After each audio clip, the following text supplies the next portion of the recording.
Hi, I'm Cameron Herold. I'm about to have a productive conversation with Mike Vardy. I'm excited to talk to another Canadian today, Cameron Herold. This is a conversation that I've wanted to have for quite some time. And it's interesting because he goes down the path of the chief operating officer. And I really like the approach. He is the founder of the COO Alliance, and he's a coach to CEOs and COOs. Cameron's also a keynote speaker, and he's the author of 5 books. He's coached hundreds of companies in 28 countries, built 100 multi-million-dollar companies, and his Vivid Vision tool is being used globally by thousands of companies. We had a fantastic conversation. It was a relaxed one, but a productive one, and let's get to it. Here's my conversation with Cameron Herold. Cameron, thanks so much for taking the time to join me today. It's always a pleasure to have a conversation with a fellow Canadian. We can start to let our accents flow a little bit more clearly. My ex-wife used to try to coach me on getting rid of it. I'm like, it's never going to happen. I can't get rid of it. Told the longer you spend here in the Pacific Northwest part of Canada, it does tend to blend in a bit more. I mean, I know that some people, they only catch me with it when I've had a little bit to drink, or when if I tend to speak a lot, like if I'm going on a very extended talk, then the outs and about they start to show up a little bit, or the A's that get dropped every once in a while, or just the Canadian words that we bring up, like grab your ski toque and get your feet off the Chesterfield, and where's the electrical pole or the hydro pole? The hydro pole. You have a hydro bill, right? They're like, what the heck is a hydro bill? I don't know. All right, so I want to first off. One of the things that's come up in the work that I've seen from you over the years, and we're going to cover the gamut here as much as we can during this conversation. One of the things that comes up is meetings when it comes to productivity. And I know that you've got a lot of other stuff that you cover. We want to get into the idea of the second in command and the COO stuff. But I know for a fact that we've got some people listening here going, meetings is one of the biggest time sucks of productivity. I've offered some of my insights on this, but if someone is in an organization right now and they're like, they're being weighed down by meetings, especially, as we're recording this in this era where there is no buffer time, the buffer time seems to be eliminated because it's all virtual. How do they navigate that, or at best eliminate them? Well, we shouldn't eliminate them. We should just make our meetings more productive. And it's interesting. I wrote a book called Meetings Suck. And the reason for writing that book, I was coaching a company in Florida for about 4 years. They went from 40 employees up to 700 employees. When they were about the 400 employee mark, their CEO, Bobby, said, our meetings really suck. And I said, well, how many of your managers and leaders have been trained on running highly effective meetings? And he goes, probably none. And I'm like, okay, how many of your employees, the 400 employees, how many of them have been trained on how to show up at a meeting, how to participate and attend and lead up in a meeting? He goes, for sure, none. And I said, well, then your meetings don't suck. You suck at running meetings. And he started laughing because it really dawned on him that his entire company was doing something that they didn't have the base level skills to do. And I said, we would never send our kid off to play Little League baseball without teaching him how to hold the bat or catch the ball or toss the ball. We'd give them the basic skills. Otherwise, our kid would come home from baseball and say, Daddy, baseball sucks. It's like, no, Johnny, you suck at baseball. So to answer your question on buffer time, one of the rules I put in Meeting Suck for every meeting is you finish every meeting 5 minutes prior to the scheduled ending time. So if we're booked, as you and I are speaking today, and we're booked from 11:30 till 12:30, my rule is we're done at 12:25, which allows me to go down the hall, call my assistant, go to the bathroom, grab something out of the fridge. If I'm in a physical office, I can go to the bathroom, grab a cup of coffee, whatever. But I always have that 5-minute buffer because I finish every phone call, every Zoom meeting, every COO Alliance meeting 5 minutes prior to the scheduled ending time. What I also do is I start every meeting by telling the people that I'm with that we finish 5 minutes early so that we can show up on time. And that always wows them because they're like, oh, that's the fix that we never knew of.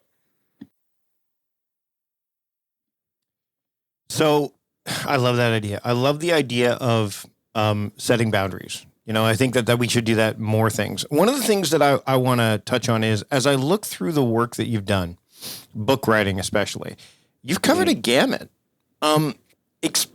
how's that body of work how have you felt that body of work's been forged over the past, you've been doing this for a while, like the path. I'd love to hear the story of the path to where you're at and where you're at now, especially as we get to the COO Alliance stuff. Yeah.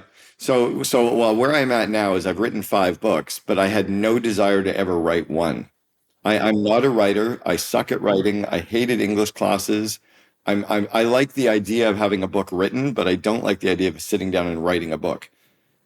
11 years ago, 12 years ago now, the CEO of a company called grasshopper.com, David Hauser, called me up and he said, "Can you write the manual for my team on how to do PR, how to generate free press coverage?" And I'm like, "Yeah, no, I don't want to do that." And he said, "Well, I'm going to pay you. Like, I'll pay you a couple grand just to write like a 20-page manual on how to do PR." I'm like, "Yeah, I'll do that." I'm like, so that was, 12 years ago. I wrote this like 20-page document, maybe 15 pages on how to build a PR team and blah, blah. And he loved it. And I was like, well, that was really easy. I wonder if I could do that for the rest of the stuff that I know and that I coach on. So I wrote Double Double, my first book, and I basically created the table of contents for the book. And then for each chapter that I was thinking of, what would be in the table of contents, I came up with some rough topic ideas. And then I walked around my home. This was back in the day with Dragon dictation. And I just dictated all of the stuff off the top of my head, sent it to a writer. I think it was called Upwork or Odesk back in the day. And I sent it off to a writer and she edited it. She was in Sweden. And then David Hauser's wife turned out to be a professional book editor. So she ended up editing all of the 17 chapters for my book, Double Double. And that book went to press and did really well. And I thought, well, that was pretty, not simple, but very effective. It built my brand. It was doing really well. And then the second book I did was Meetings Suck. And that was just because Bobby, the CEO, was complaining about it. I'm like, it's so freaking simple, but we're all sitting here complaining and we're not fixing the root cause. So I just decided to finally codify it in a very simple way so that the first third of the book is how to run meetings. The second third of the book is how to attend them and participate as an attendee. And then the third part of the book is what meetings you really need to run a highly successful business. And that book just took off. People bought, 40 copies for their employees, 120 copies for their employees instead of buying one. So then it was just go from there. I co-authored The Miracle Morning for Entrepreneurs with Hal Elrod. I wrote the book Free PR and then co-authored that with one of my former coaching clients, the CEO of Canvas Pop, Adrian, and then did Vivid Vision, which has just really taken off. Vishen Laklani from Mind Valley has just really pushed out Vivid Vision to a couple million people recently. So you're an author now, like you're full. It took a couple books, but I want to dive a bit more into the COO stuff because we hear so much and we read a lot about the CEO, help for the CEO, the CEO, and you would arguably some would say one step below, but I don't think that's the case. I think I think let's put it this way. Ranking wise, yes, but I think the COO. There's so much there. My operations coordinator, like without her, things don't run the way they need to. So why did you decide to devote your attention to the role of the COO? So I was in my prior life the COO for 1-800-GOT-JUNK. So I took 1-800. I was the 14th employee, and I took them to 3,100 employees in 6 years. And I knew how to build the company. Brian, who's my best friend and was the CEO, knew what he wanted to build, but didn't know how to do it. So what we realized was Brian was in EO and YPO, and I was in all these groups learning as well. And I realized that the entrepreneur or the CEO should know what needs to happen, but the COO, VP operations, whatever, really the leadership team needs to know how to do it. And then I recognized that there were groups for marketers and there were organizations for engineers and lawyers and finance people. There were all these organizations, but there was really nowhere for the COO. And I was coaching all these really great companies, typically 50 to 500 employees that all had COOs, and there was nowhere for them to go learn. And they kept going to these entrepreneur events to try to learn, but it's a different crowd. It's kind of like, it's like a guy going to a baby shower. We just don't belong. We're not supposed to be at the baby shower, right? That's for the women. So COOs should not be at entrepreneur events, and entrepreneurs would go crazy at a COO Alliance event, right? They'd hate it. Yeah. So I just created that network for them. It's interesting because some of the events I've gone to, I'm sure you've gone to some of the same.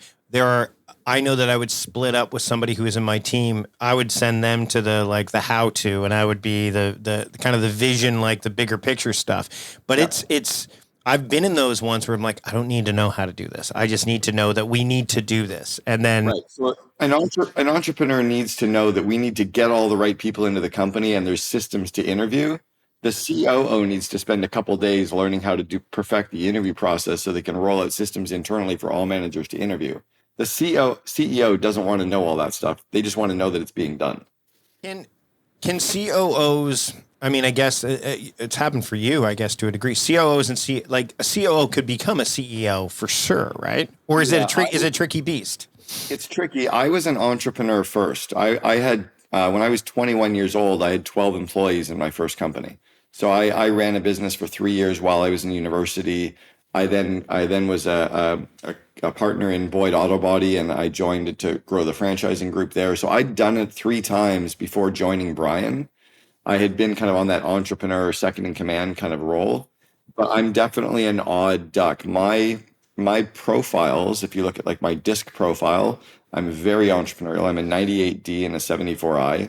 If you look at my Colby profile, I'm a 4393, which is a high quick start, very entrepreneurial. But because I've built all these franchise companies, I think in systems terms, and I think in terms of the shortcuts for systems, which is very COO. So I think I'm a very different archetype to the traditional COO for sure. Okay, so I would be a horrible COO for a big company, right? Once 1-800 got junk, when we got to 100 million, it was too big for me. Like I'm a good COO in that kind of entrepreneurial, kind of the million to 100 million phase. Brian on the show before. We'll make sure we put a link in the show notes for sure, because it was a really interesting conversation. And one of the things that as you bring this up, I used to be an operations manager when I worked for the Victoria Film Festival. So my job was to make the show run. I got grants during it was quite hilarious. During the downtime, the office looked like an accountant's office. Like everyone's writing grants, heads down. But during the festival, you wouldn't want to be anywhere near there. Frenetic pace, everything moving around.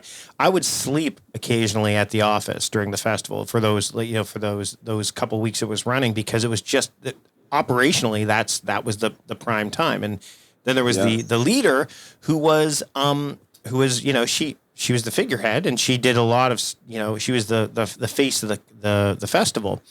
But there was a point where, I mean, operationally, I knew how to run it, and I was great at it. But I also had that entrepreneurial mindset, like you talked about. How do you know when to, like in what you're doing right now? Do you occasionally turn on that COO stuff inside your own business, or do you really challenge yourself to go, you know what? No, I'm going to let them handle it, and I'll keep my eyes open. Like, how do you make sure that you don't flip the switch to the point where it's detrimental to either side of the business? Yeah, I think the art of it really is understanding when the company is scaling enough to start letting go of some of those areas. So I'm always trying to delegate everything except genius. And I'm also trying to scale the organization so that it throws off enough EBITDA and throws off enough, scale, and keeps everybody happy that I could add 4 more people to the organization, but I'd prefer to have the extra $500,000 bottom line. So, it's a test between, what will I work on and what will I outsource, right? So I definitely delegate and outsource both a lot of what I could do, but it's because I want time. I've already so it's November as we're talking right now. I've had 11 weeks vacation at this point, completely off. And I on top of that, just came back from 6 weeks in Italy where I only worked 3 days a week. So I've had a lot of free time this year, but I'm still very hands-on in some areas of the business. Let's talk about delegation. That actually is a nice segue to the idea of delegation. A lot of people who are running their own businesses or are even at a higher level, like at that COO level, but they're trying to do it all. Like they're not really leveraging the ability to delegate to some of their team members or even outsource like you did earlier with, Upwork and places like that. What are some of the lessons that you've learned? and that really have stuck with you regarding delegation for not just the role that you have now, but obviously in that COO, that second in command role? It's interesting.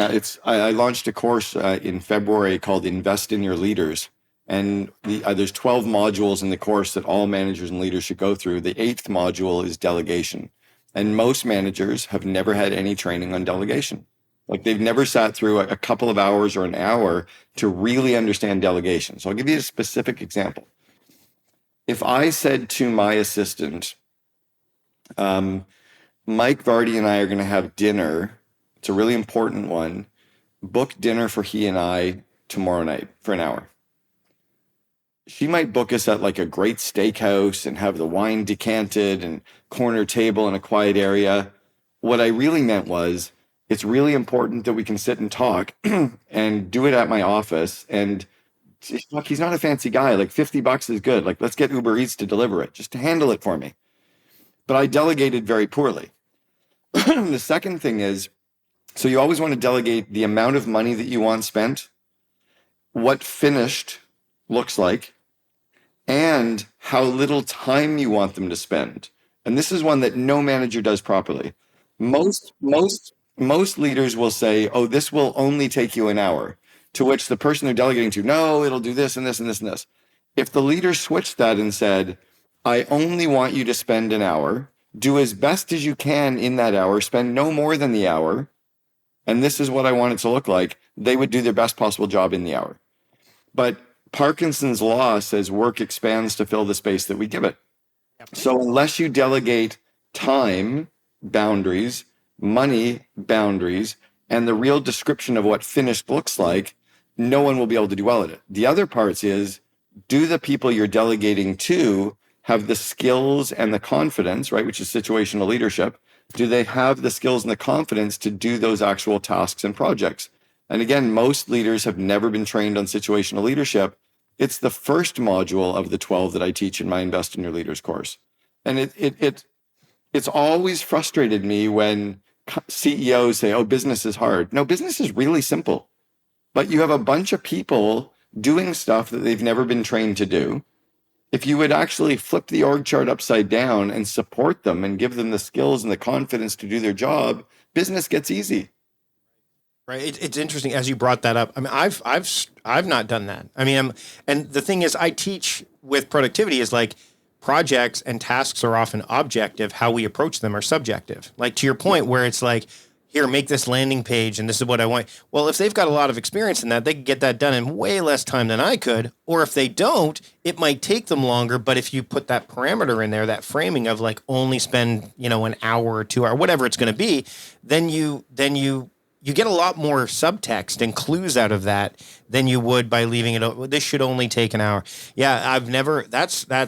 I like how you flipped that there. Well, and here's another tie into that. If you delegate a project to somebody who has the skills to do it, like they've always been able to do it, but they're overwhelmed because they've got 73 other projects on their plate, that project's not getting done. And under the guise of situational leadership, you would have adapted your style based on the added point value of their skill set and confidence, the commitment.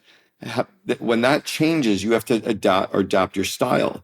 But if leaders aren't trained in situational leadership, they suck at coaching, they suck at one-on-one meetings, they suck at classroom teaching, they suck at delegation, and all of a sudden they've got conflict in their team because their teams aren't getting led properly. And it's just because people haven't had the base level skills.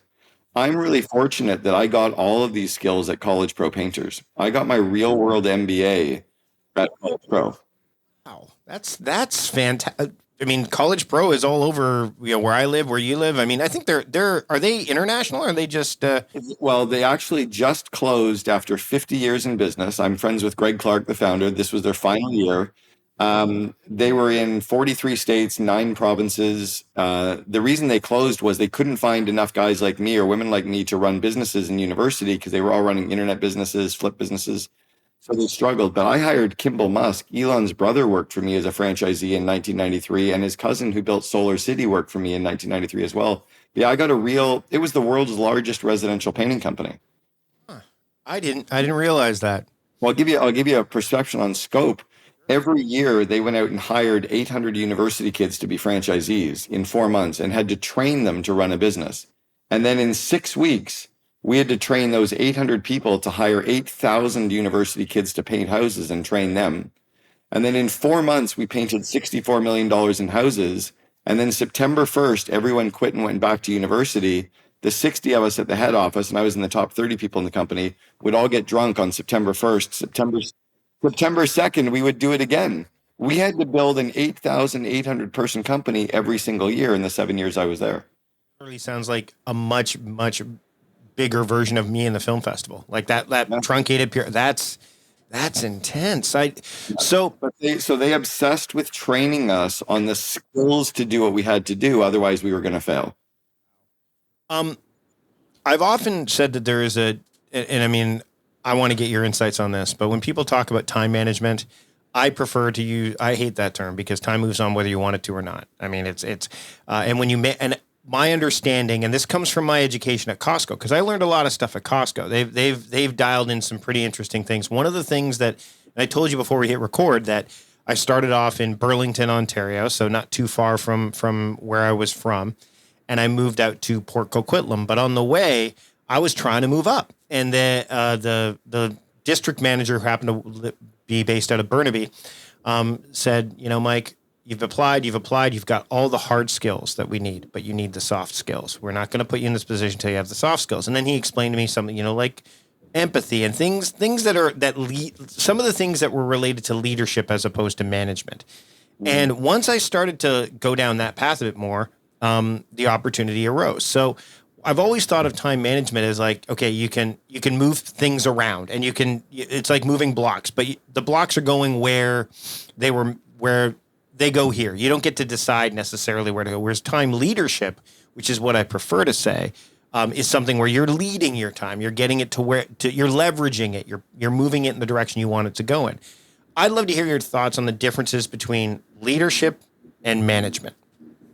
Yeah, I was trained in something called priority management, where we take a look at all the stuff we need to do and we prioritize it into A's and B's.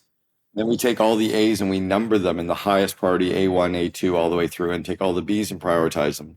And then we figure out how much time each of those projects will take in terms of hours or days.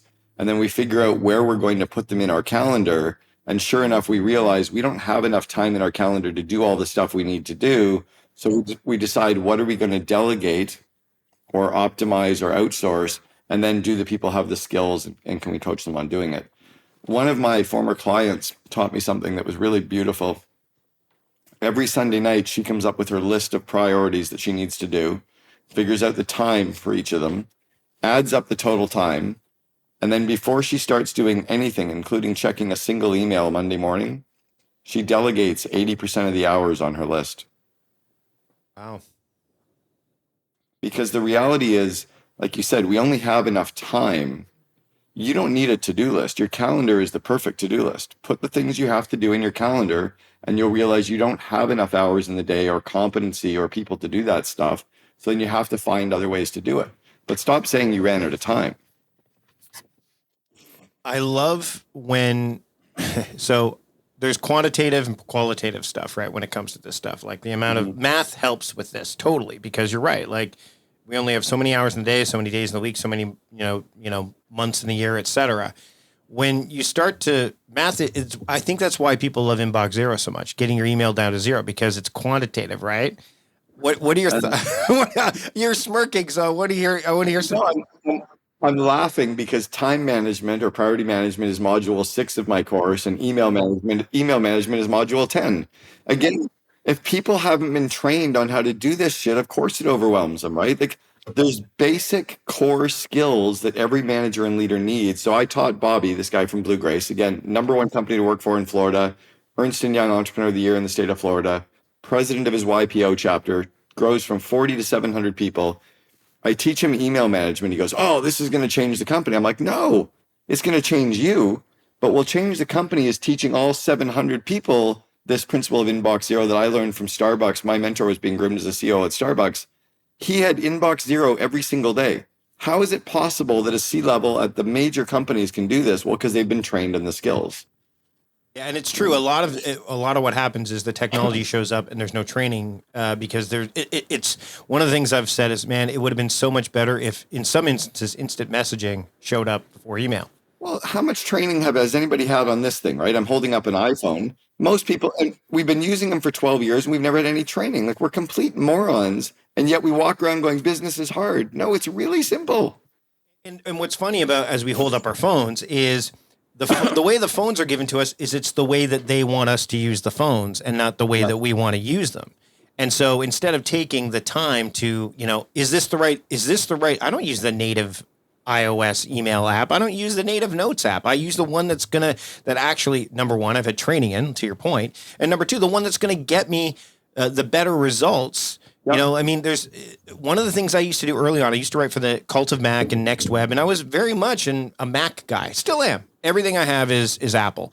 But I know that the world works, in very different, especially the business world, web-based, Windows, Android, like you can't forsake those because as soon as you start doing that, you're eliminating a good percentage of the population. So I tend to use tools that will work across multiple platforms. And by doing that and getting the training in that, all of a sudden I've scaled myself and my ability to not only scale myself, but to scale the people I can bring on board to a much greater degree.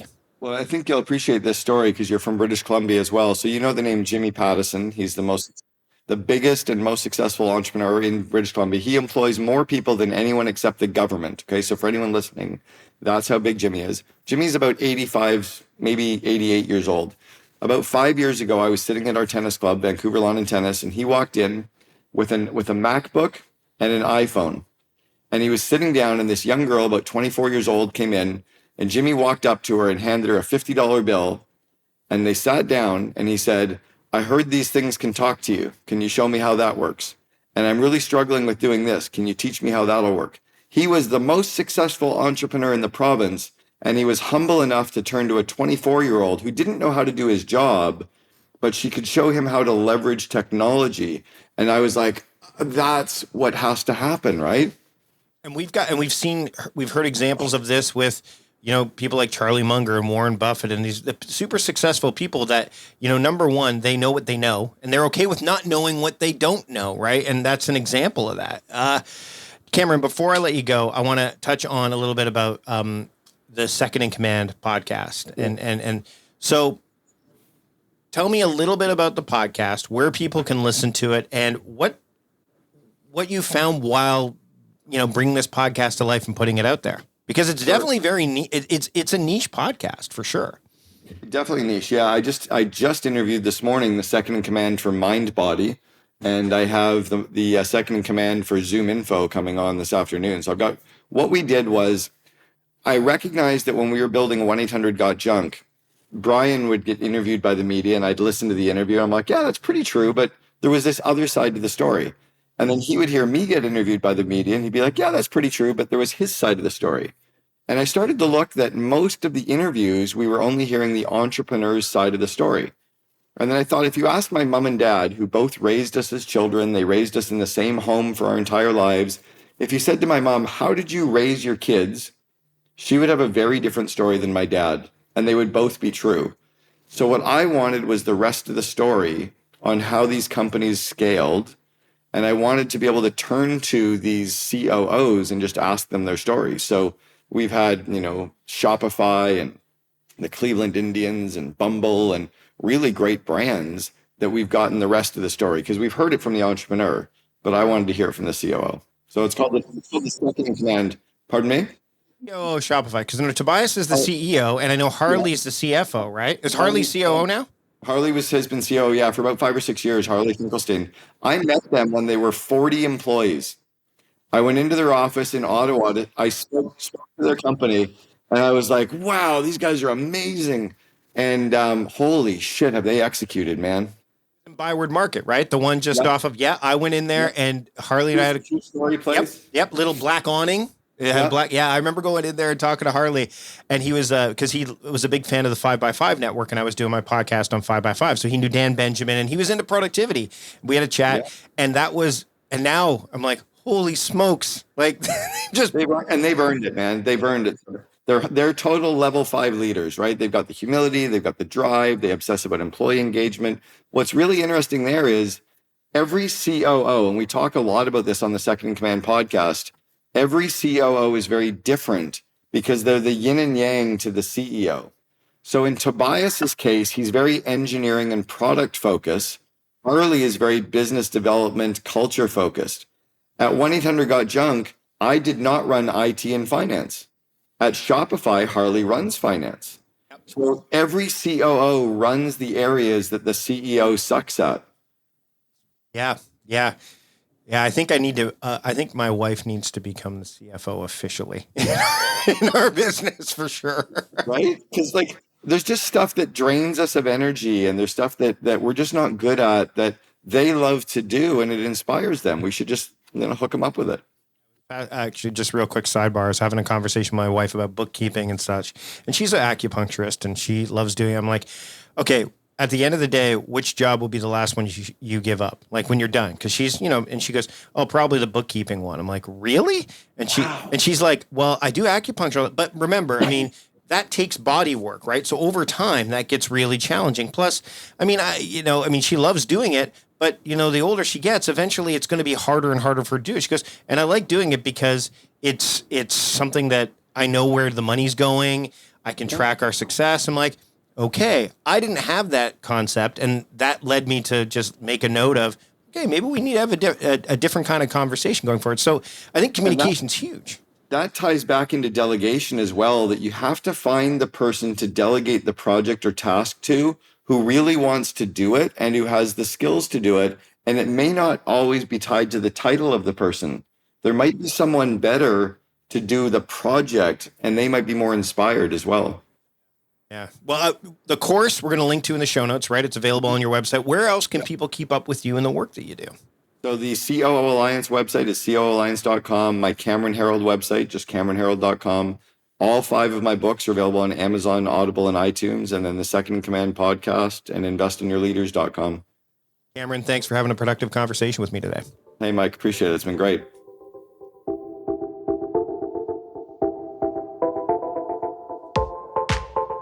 Another conversation with another Canadian in the books. Thanks to Cameron for joining me on the program. If you want to get access to all the things that he shared and helpful links and all that stuff, head to productivityist.com/podcast 417 to make that happen. You could also just check out the show notes that are on your podcasting app that you're using right now, but there's more in-depth stuff when you go to that URL. By the way, while you're looking at that podcast app right now, why not hit the subscribe button? That way you don't miss a single episode of what's to come, and you can easily access all of our past episodes, which includes recent conversations with Ian Morgan Cron and very special episodes with Liam Martin, Austin Kleon, and so many more. As a matter of fact, you can listen to some of the past episodes with Chris Bailey and Austin Kleon when you subscribe, because you can just find them far faster and far easier. So again, hit that subscribe button wherever you listen to podcasts. Another way to support the show is by checking out our sponsors. The sponsors that you heard today, they can be found at productivityist.com/podcast sponsors. Let them know that I sent you.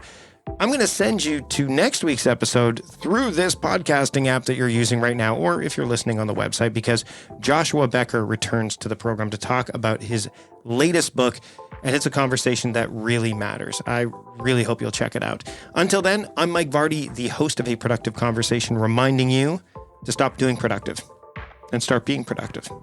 I'll see you later.